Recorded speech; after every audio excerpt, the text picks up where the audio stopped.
Good afternoon. Saturday was a special day. It was a day of celebration. So very proud of our football team, the work that has gone into to accomplishing one of the goals that we had set out at the beginning of the year to try to achieve, and to be able to see the smiles, to hear the crowd, for everybody to be a part of it. It was definitely a great day, not only for our program, but for the entire city of Memphis. And I'm honored to be able to lead this team, and all the work that they've put into it. But like we talked about immediately following the game, our journey's not done. That was not the ultimate goal that we set out to try to accomplish, but it was definitely a critical step along our journey. And so I'm glad that we were able to get that done. Moving forward to this week, we have another explosive opponent that's going to come in, into the Liberty Bowl on Senior Day, and it provides our football team an opportunity to go and get to attempt to get our 10th win, and that's a big milestone for our program. We also have the opportunity to go undefeated at the Liberty Bowl this year, which is something that's big. But it's also a day to celebrate the seniors, and this is a winningest senior class in Memphis Tiger history, and they love playing at home. They love being able to represent this great community, and they're definitely looking forward to the one more guaranteed opportunity that we have here in front of us. So just like every week, our message has not changed. We've got to continue to progress. We know that we've earned one more game, one more opportunity, but for us to accomplish all the things that we need to do, we have to get better today. We got to continue to progress and prepare at the highest level here this week, and we've got to go out and play our best game come Saturday. Did you actually celebrate on Saturday, or were you watching ECU film for the night? It actually worked out pretty well. We had a couple of young men that were in on official visits, so we were working on a little recruiting that night, and after the experience on Saturday afternoon, it made recruiting a whole lot better. So we were working there, and then started off first thing Sunday morning, getting ready for East Carolina. Given the different distractions this team has sort of zoned out over the course of the year, does it make you more confident now with you've got this championship game looming 2 weeks from now, that they'll be focused in on Saturday against a team that obviously doesn't have that good of a record? Well, the message never changes. The reason that we've been able to achieve success throughout this season is because, we've focused in on each day trying to progress as a program. We talked about it midway through the season. You always see teams go one of two directions. Either teams get complacent with where they are and they end up with disappointment, or you see teams that are passionate about continuing to get better daily, putting their best foot forward, and you see those teams elevating their game as the season goes on. And that's what I've seen from our team. And so I think our guys, the adversity that has shown up throughout this year, we always talk about learning from the experience, good, bad, or indifferent. You have to learn and be better from every experience that you've seen. And so this week, like I said, the message hasn't changed. We know what it takes to be successful, and we've got to prepare at a high level to be able to do that. You're in the type of game, obviously, but it could be played at the Liberty Bowl. Are you suddenly a South Florida Bulls fan? What's your view on this? At the end of the day, it's something that we can't control. The only thing we can control this week is our performance, what we do come Saturday at 11 o'clock. Whoever the opponent is, we know it's going to be it's a championship caliber. Obviously, we've played Central Florida this year. Obviously last year we played South Florida. We know that those are two great football teams, but to be honest with you, our focus can't be on anything beyond this week. And so if you come Saturday, if we can make enough plays to be successful, then the second that game's over with, all of our attention will then focus on our next opponent. A lot of the seniors that graduate or will walk across the field this Saturday were here before you got here. You guys have accomplished a lot together in 2 seasons. What's your relationship like with a lot of the guys that will be honored on Saturday? And that relationship means everything, because from the day that I got here, I asked for an opportunity, for them to prove that I could be trustworthy for this team. And those guys that experienced a great deal of change throughout their career, they've seen what it's like to be successful. They've seen what it's like to have to respond to adversity. From day one, they have been my guys, and that's something that those relationships will last a lifetime, and those experiences will last a lifetime. So to see the progression that they've had throughout their career, the way that they've accepted the newcomers. I mean, you sit there and you look. We have 35 freshmen that have played in our first 2 years here. You look at some of the junior college guys, some of the guys that have moved on from our program. But the people that are here, the way that they've grown together to be a wonderful cohesive unit, to really have one vision and one track. It's been special. Coach, you mentioned progress a couple of times, and this team has progressed from the first game of the season to now. What is it about the character of this team that they've progressed instead of being satisfied? Yeah, I think they understand, and truly care the importance of each person on this team, and they love each other. They love the thought of being successful. They know that the challenges that arise on that track, and so it's all about your response. And we've seen some great success. We've seen some adversity. We've faced high expectations. I remember the very first luncheon we had. That was the number one question I was asked: is how are you going to handle the high expectations and people talking about our program? We have never shied away from the compliment that has been throughout this season. But at the end of the day, you have to go prove it on the field. And our guys know that this program is an action-based program. We don't look to talk about what we want to accomplish in the future. We want to go show it with our actions. For 9 times this year, we've been able to do that at a high level. There has been a bump in the road where we weren't able to get it done. So I think that defines the character of who you are. It's how you respond to every situation, how you respond to people telling you how good you are, and the successes that you've had, and then how do you respond to the adversity that you face. And this is a special team. They've got a great heart. Like I said, they love each other. They've got a coaching staff that loves them, and it's a lot of fun to go to work with them.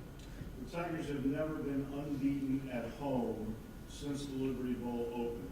If you don't mind, talk about what the home field advantage has meant for you the last 2 years. The Liberty Bowl is a special place, and it is a landmark in this city. It's one that I can tell you, our guys, they know the importance of what it is to represent this community in that stadium. And so for us to have a chance to go and accomplish that goal, that's one that we did set out at the beginning of the year. We wanted to defend our home turf, and to be able to come into the last game, to be able to try to accomplish that goal is something that we take a great deal of pride in.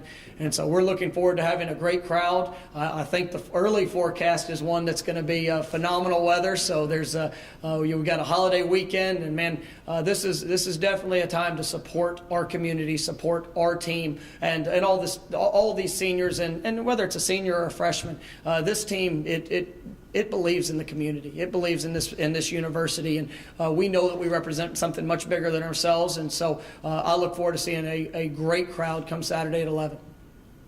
If Darrell Henderson gets like a little over 70 yards, you'll have a running back, receiver, and quarterback all over 1,000. What does that say about your staff and the way you kind of run your offense? Well, we want to be balanced, and that's something that we take a great deal of pride in.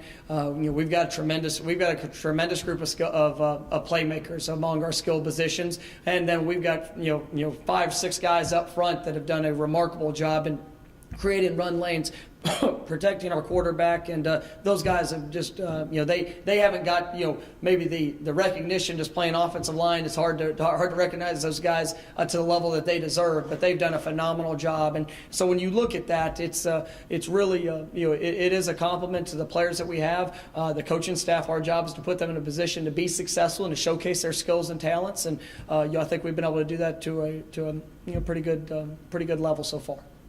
Any update on the 2 wide receivers, maybe Williams? We're gonna see how they progress through the week. Yesterday we had a normal Sunday practice, and they were definitely both still limited. Hopefully as the season or as the week progresses, we'll get a chance to get further updates on them.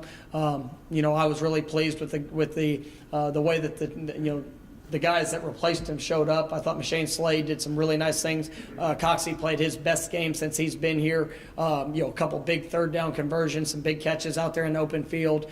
So to see him, really be thrust into the spotlight in a big game in critical situations, you could tell that he was prepared for that opportunity. So, everybody understands that, whether you go into the week as a starter or you go into the week, in a reserve role, you've got to be prepared for your opportunity. And I think our guys have definitely bought into that.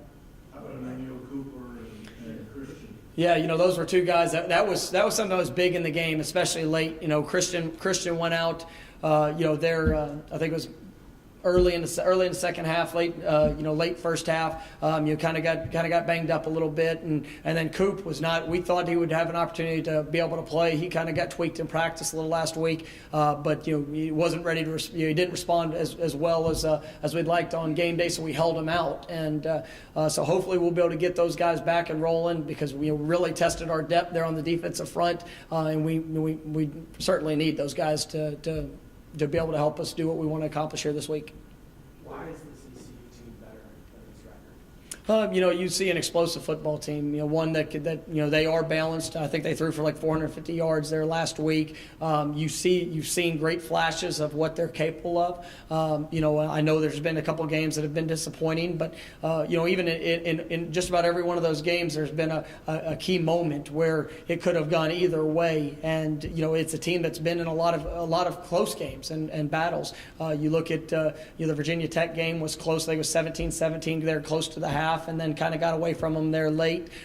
South Florida was a game that was contested all the way through, and then once again just a couple of plays here or there that the game kind of slipped towards the end of it. But you see them here at the end, later parts of the season, a big win versus BYU, a big win versus Cincinnati. It's a team that is definitely playing better. They went into, I think it was double overtime or overtime against Tulane and lost on the last play. So it's a team that is definitely capable. One that it's going to present a great challenge, and we're going to have to put our best foot forward. The quarterback's got like a crazy completion percentage this month. I think he leads the FBS. What have you seen from him? You could see him getting more comfortable as each game goes on, and I thought the game against Cincinnati, he was lights out, and they completed 50-50 balls. They were able to get the ball out on the perimeter. You get the ball, and they've got a talented group of receivers. That can obviously make plays down the field, but also if you get the ball to them quickly, they have running back type skills that can turn a short completion into an explosive play. So I think you see the confidence that they're growing as a football team, and so that's what that's what presents another big challenge for our defense, and especially our defensive backfield. Here coming into this week. Coach, have you heard from some of the longtime fans, boosters, guys that were at the Liberty Bowl when they were 1-10, 2-9? Have you heard from some of those old timers and say, and they've expressed their appreciation for this season and your guys and what you've done? One group that we don't talk a whole lot about, but definitely deserves a great deal of praise is our former letterman. Every night before the game, we do a victory walk. We call it a victory walk. It's a tiger walk. It's one that I'm big on the visualization of what we're going to do the next day. And we have all former lettermen come back, and they're invited to come be a part of that night. And each game we've got a group of guys that show up and go through that process with us, and are able to stand in front of our team and just share what it is to be a Memphis Tiger and their experience, and not only what it was during their 2, 3, 4 years of being a player here, but what it's meant to them long past those days and now in their professional careers. And I think that's a special group that has shown us a great deal of support since we've got here. We have an open door policy. Man, you've put on that Memphis Tiger helmet. Man, we want you to be a part of this, because those relationships from past to present and then building towards the future. I mean, that's something that these guys, they'll always be dear to their heart. And we tell our guys, our current players, that name that's on the back of your jersey, you're going to represent for the rest of your life, and it means something to them. Well, the name on the front of their jersey is something that will also be, that'll be something that they're tied to forever. And this team has an opportunity to leave a legacy. And, but seeing the gentlemen that have come before them, that have built the foundation, that have given us the opportunity, is something we take a great deal of pride in. And then this community. I've received a lot of letters. I've received a lot of calls. it is a tremendous opportunity to represent the city of Memphis in a first-class way, and that's what I've been so pleased with this team, because you see a football program that is progressing, you see a football program that is building towards the future, much like our city is, and much like our university is, and so if we can continue to do that, it's definitely something we take a great deal of pride in. All right, guys, thanks so much. Thank you.